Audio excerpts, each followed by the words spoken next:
जय माँ लक्ष्मी भक्तों, आज हम आप सबको गाय माता की कथा सुनाने जा रहे हैं। गाय माता की पूजा करने और उन्हें रोटी देने से हमारे कौन से कार्य संपूर्ण हो जाते हैं। इस कथा को सुनने के बाद आप सब बहुत प्रसन्न होंगे और आपके कष्ट दूर हो जाएंगे।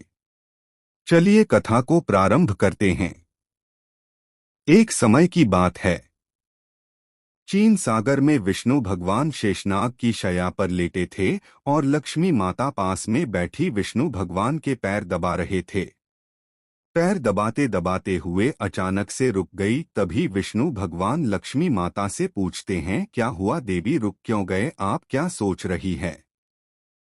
तभी लक्ष्मी माता ने कहा, प्रभु आप तो तीनों लोकों के स्वामी हैं और त्रिकालदर्शी भी, आपको सब पता है। हमारे हृदय की कोई भी बात आज तक छिपी है। हमारे हृदय में क्या प्रश्न है, प्रभु आपको भली भांति पता है। भगवान श्री विष्णु कहते हैं, हम आपकी चिंता को जानते हैं और यह भी जानते हैं कि आप संपूर्ण इंसान जाति और जगत के कल्याण के लिए ही आप चिंतित हैं। आपने संकोच होकर पूछे, आपके हृदय में जो भी प्रश्न हो। फिर माँ लक्ष्मी कहती है, प्रभु यदि आप चाहते हैं तो हम आपसे एक प्रश्न पूछने की चेष्टा करते हैं। माँ लक्ष्मी कहती है, प्रभु आज हमने भूलोक पर बड़ा ही विचित्र दृश्य देखा। तभी विष्णु भगवान पूछते हैं, देवी ऐसा क्या देखा भूलोक पर। लक्ष्मी माता कहती है, प्रभु हमने भूलोक पर देखा कि कुछ दुष्ट इंसान गाय माता की हत्या कर रहे थे और उन्हें मार रहे थे। वहीं कुछ सज्जन इनसे गाय माता की पूजा भी कर रहे थे। तो प्रभु यह सब दृश्य देखकर मेरा हृदय बहुत ही चिंतित है। इंसान खुद की इच्छा पूर्ति के लिए इन बेजुबान जानवरों को क्यों उमड़ता है, इन पर इतना अत्याचार क्यों करता है। स्वामी, हमारे हृदय में यह जानने की इच्छा हो रही है कि जो इंसान गाय माता की पूजा करता है, उसकी सेवा करता है, उसे क्या फल मिलता है, और जो दुष्ट इंसान गाय माता को मरता है, उन पर अत्याचार करता है, उन्हें कौन सा दंड मिलता है। भगवान विष्णु माँ लक्ष्मी की ओर मुस्कुराते हुए देखते हैं और कहते हैं, देवी आपने बहुत ही उत्तम प्रश्न पूछा है। जो गाय माता को कष्ट देता, उन्हें मारता है, उसे तो उसके पाप किए हुए कर्मों की सजा नरक में अवश्य मिलती है। लेकिन जो गाय माता की पूजा करता है, उनकी सेवा करता है, उन्हें स्वर्ग की प्राप्ति होती है। गाय माता की सेवा करने से भूलोक पर और देवलोक में इंसान को कौन सा फल मिलता है। देवी हम आपको एक कथा के माध्यम से आपको समझाते हैं। देवी आप इस कथा को ध्यान से सुने। इस कथा को जो भी मनुष्य सुनता है, उसके संपूर्ण कष्ट और पाप नष्ट हो जाते हैं। उसे धन धान्य वैभव और कीर्ति की प्राप्ति होती है और मृत्यु के बाद वह इंसान स्वर्ग में वास करता है, स्वर्ग लोक में जाता है। माँ लक्ष्मी कहती है, प्रभु यह हम सौभाग्य है कि यह तथा आपके द्वारा हमें सुनने को मिल रही है। भगवान कथा प्रारंभ करते हैं, कहते हैं, प्राचीन समय की बात है। भूलोक पर विवस्वान वंश में एक अग्रसेन नाम के राजा, जो राजधर्म का बड़ा पालन करने वाले गुणवान, चरित्रवान तथा महापराक्रमी थे।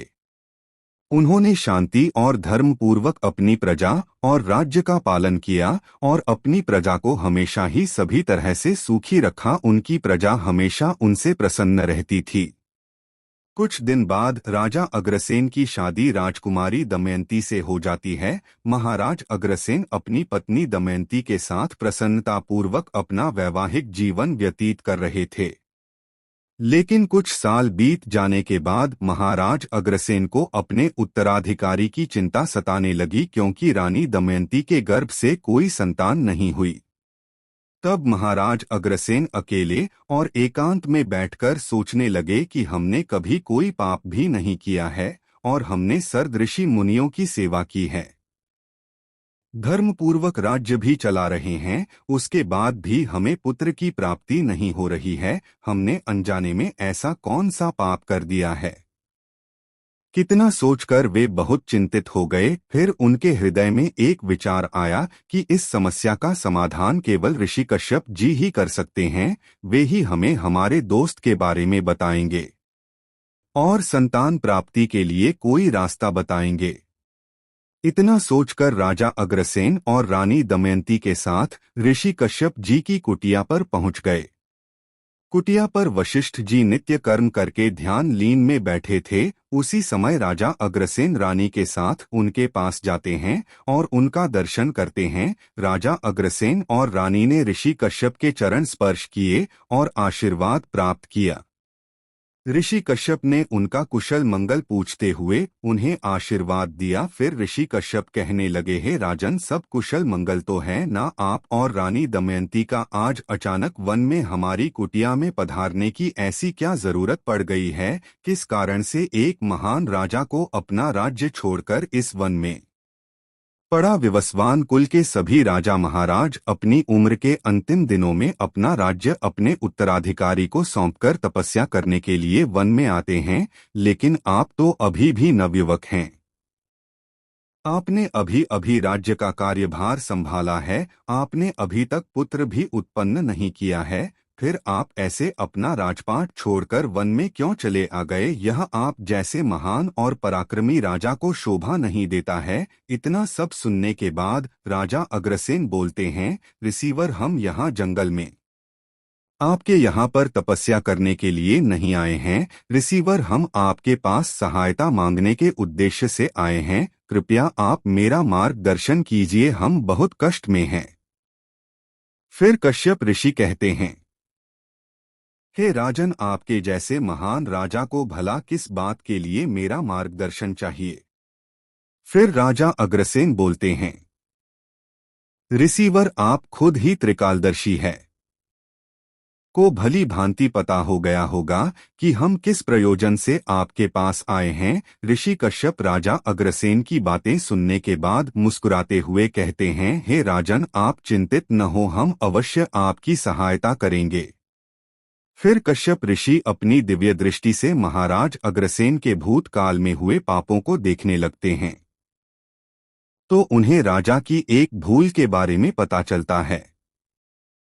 कश्यप ऋषि राजा से कहते हैं, हे राजन, आपसे एक बहुत बड़ी भूल हुई है जिसका आपको ज्ञान नहीं है। जब आप अपने मित्र राज्य से लौट रहे थे, तभी मार्ग में एक वट वृक्ष के नीचे एक गाय माता और उसके नन्हे बछड़े को आपने अनदेखा कर दिया था। वह गाय माता और उसका बछड़ा बहुत भूखे प्यासे और कष्ट में थे।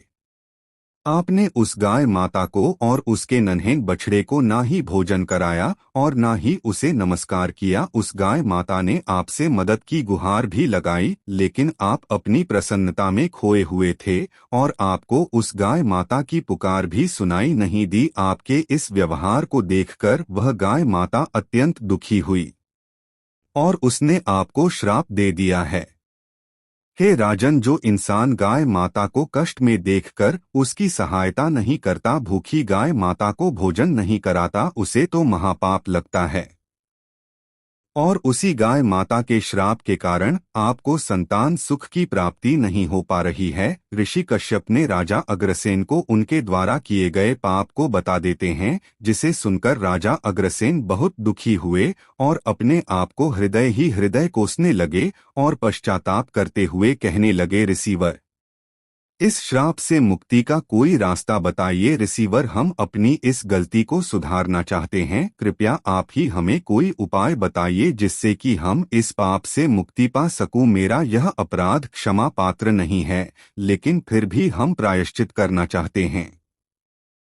फिर कश्यप ऋषि कहने लगते हैं, राजन, आप चिंतित न हो, इस पाप से मुक्ति पाने का कोई ना कोई उपाय अवश्य होगा। और वे थोड़ी देर सोचने के बाद बोलते हैं, राजन, आप हमारे कुतिया की सौरभी नाम की गाय माता की सेवा करो। वह उसी गाय माता की पुत्री है जिसकी आपने सहायता नहीं की थी। आप इसे अपने साथ ले जाइए और अपनी पत्नी के साथ मिलकर तक गाय माता की सेवा करो, उसकी पूजा करो, वह तुम्हें अवश्य पुत्र प्रदान करेगी। तभी अचानक से वह भी गाय माता बाहर से उस कुटिया में प्रवेश करती है। उस गाय माता को अपनी ओर आता देखकर कश्यप ऋषि बोले, हे राजन, आप भाग्यशाली है। देखिए, केवल स्मरण करने मात्र से ही कल्याण करने वाली यह गाय माता खुद चलकर आई है। यह गाय माता निश्चित ही आपके दुख दूर करेगी और आपके पापों का निवारण करेगी। आप जंगल में इस नंदिनी गाय माता के पीछे पीछे चलकर इसकी सेवा करो, जंगल में रहने वाले जानवरों से इसकी रक्षा करो और जंगल से वापस कुटिया में उठाने पर रानी दमयंती इस गाय माता की सेवा करें, पूजा आराधना करें। इससे प्रसन्न होकर यह गाय माता तुम्हें अवश्य ही पुत्र प्रदान करेगी। राजा अग्रसेन ने ऋषि कश्यप की बातें मानी और फिर गाय माता को चराने के लिए प्रतिदिन जंगल में लेकर जाने लगे।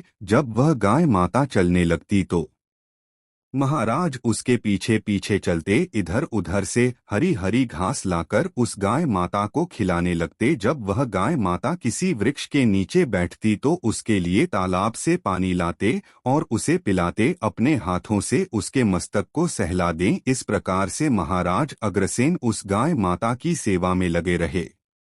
जब शाम हुई तो महाराज अग्रसेन उस गाय माता के साथ कुटिया में लौट आए।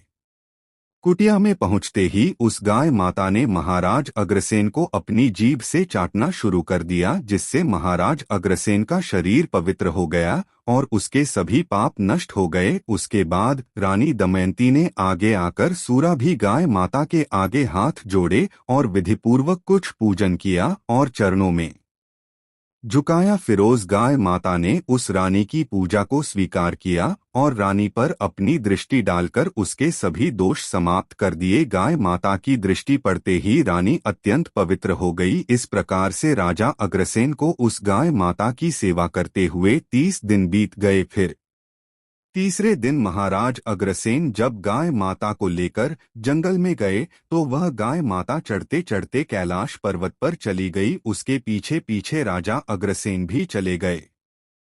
वहां उस पर्वत पर खड़े होकर वह कैलाश पर्वत की सुंदरता को एकटक निहार रहे थे। इतने में ही अचानक से एक शेर ने आकर उस गाय माता को बलपूर्वक दबोच लिया। राजा को शेर के आने की आहट तक नहीं मालूम हुई। गाय माता ने जोर से कहा, महाराज अग्रसेन, हमारी रक्षा करो। राजा अग्रसेन ने गाय माता की तरफ देखा। सुरभि गाय माता की आंखों से आंसुओं की धारा बह रही है, जिसे देखकर महाराज अग्रसेन व्यथित हो उठे और उन्होंने तुरंत ही अपना बाहर निकाला और धनुष की डोरी पर रखा और शेर को मारने के लिए प्रत्यंचा खींची। उसी समय उस शेर ने महाराज अग्रसेन की तरफ देखा। उससे एयर की दृष्टि पड़ते ही महाराज अग्रसेन का शरीर जैसे बर्फ की तरह जम गया हो। उनकी शक्ति क्षीण हो गई, उनका सारा बल शून्य हो गया। अब तभी उस शेर ने गर्जना भरी आवाज में कहा, हे राजन, हमारे ऊपर प्रहार करना तुम्हारे बस की बात नहीं है,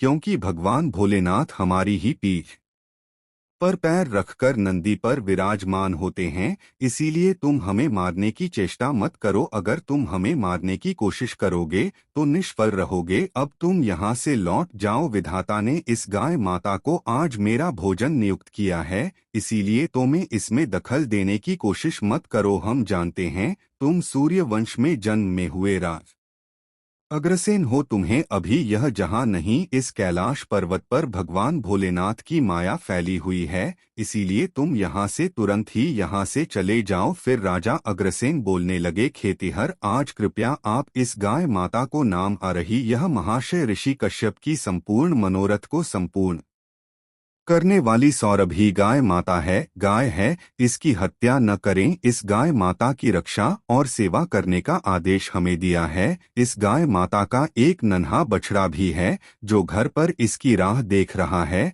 हम इस गाय माता को इस हाल पर मरने के लिए छोड़कर नहीं जा सकता, इसीलिए है से हर आज हमारी से विनती है कि आप इस गाय माता को जीवनदान दो। इस गाय माता के बदले में हम तुम्हें अपना शरीर समर्पित करते हैं, जिससे तुम्हारी भूख भी शांत हो जाएगी और इस गाय माता की रक्षा भी हो जाएगी और हमारे वचन का पालन भी हो जाएगा। साथ ही गौ रक्षा के लिए प्राण त्यागने से हमें उत्तम गति की प्राप्ति होगी। इतना कहकर महाराज अग्रसेन शेर के सामने हाथ जोड़कर बैठ गए और आंखें बंद की। फिर अचानक से राजा के कानों में आवाज सुनाई पड़ी, पुत्र उठो, हम तुम्हारी सेवा से अत्यंत प्रसन्न हैं। यह सुनकर महाराज अग्रसेन उठ खड़े हुए और उन्होंने अपने सामने उस गाय माता को देखा और वह शेर कहीं दिखाई नहीं दे रहा था। तब वह सूरा भी गाय माता राजा से कहने लगी, हे राजन, यह सब हमारी ही माया रची हुई थी। हम तुम्हारी परीक्षा ले रहे थे, तुम अपने प्राण देने के लिए तैयार थे, इसीलिए हम तुम पर बहुत प्रसन्न है। अब तुम मुझसे कोई भी वरदान मांगे, जो तुम्हारी मनोकामना है वह कहो, हम अवश्य पूर्ण करेंगे। महाराजा अग्रसेन कहते हैं, गाय माता, हमारे हृदय में जो इच्छा है आप भली भांति जानती है। कृपया आप हमें पुत्र प्राप्ति का वरदान दीजिए, हमारी यही कामना है। फिर उस गाय ने कहा, बेटा, तुम पत्ते के दोने में मेरा दूध लेकर उसका पान करो, इससे तुम्हें अत्यंत बुद्धिमान और गुणवान पुत्र की प्राप्ति होगी। महाराज अग्रसेन कहने लगे, अब आप हमारे साथ कुटिया पर चलिए और हम आपकी पूजा आराधना करके तथा हमारे अनुष्ठान को पूरा करके आपके अमृत समान दूध का पान करना चाहते हैं। उसके बाद राजा अग्रसेन उस गाय माता को साथ लेकर कुटिया चले गए। कुटिया में पहुंचने पर रानी दमयंती ने आगे आकर उस गाय माता का पूजन किया। तरबूज गाय माता ने कहा, है महारानी, आप हमें स्पर्श करें, इससे आपको अत्यंत गुणवान और विद्वान पुत्र की प्राप्ति होगी। फिर महारानी ने गाय माता को स्पर्श किया। महाराज और महारानी ने उस गाय माता की विधिवत पूजा आराधना की और उनके अमृत के समान दूध को प्रसाद समझकर ग्रहण किया। कश्यप ऋषि कहने लगे, हे राजन, अब आप अपने पाप से मुक्त हो चुके हैं। अब आपकी मनोकामना अवश्य संपूर्ण होगी। जो भी मनुष्य गाय माता की सेवा करता है, उसे भोजन कराता है, उसकी पूजा करता है, उसके सभी काम सफल होते हैं। जो भी गाय माता की रक्षा करता है, उसकी कभी दुर्गति नहीं होती है। मृत्यु के बाद वह स्वर्ग में जाता है और भगवान के दर्शन करने का सौभाग्य उसे प्राप्त होता है। जो इंसान गाय माता का दूध पीता है, वह ऐसे भी रोगों से दूर रहता है। जो गाय माता का दान करता है, उसे मोक्ष की प्राप्ति हो दी है। जो महिला रोज गाय माता को रोटी खिलाती है, वह सौभाग्यशाली बन जाती है। गाय माता संपूर्ण पापों का नाश करने वाली और सभी मनोरथ को संपूर्ण करने वाली है। अतः हमेशा इसकी रक्षा और पूजा करनी चाहिए। इतना करने से ही इंसान के सभी कार्य सफल होते हैं, उसकी दरिद्रता और निर्धनता समाप्त हो जाती है। फिर विष्णु भगवान कहते हैं, ही लक्ष्मी, इस प्रकार से महाराज अग्रसेन द्वारा गाय माता की सेवा करने से उन्हें 2 पुत्र और 3 कन्याओं की प्राप्ति हुई। भक्तों, आप भी प्रतिदिन गाय माता की सेवा करें, गाय माता को रोटी खिलाएं, गाय माता की इन पापियों से रक्षा करें, आपके भी सभी कार्य सफल होंगे। आपको यह कथा कैसी लगी कमेंट करके जरूर बताएं। भक्तों, अगर आप मां लक्ष्मी का आशीर्वाद प्राप्त करना चाहते हैं तो कमेंट बॉक्स में लिखें, जय मां लक्ष्मी, हम पर अपनी कृपा करें।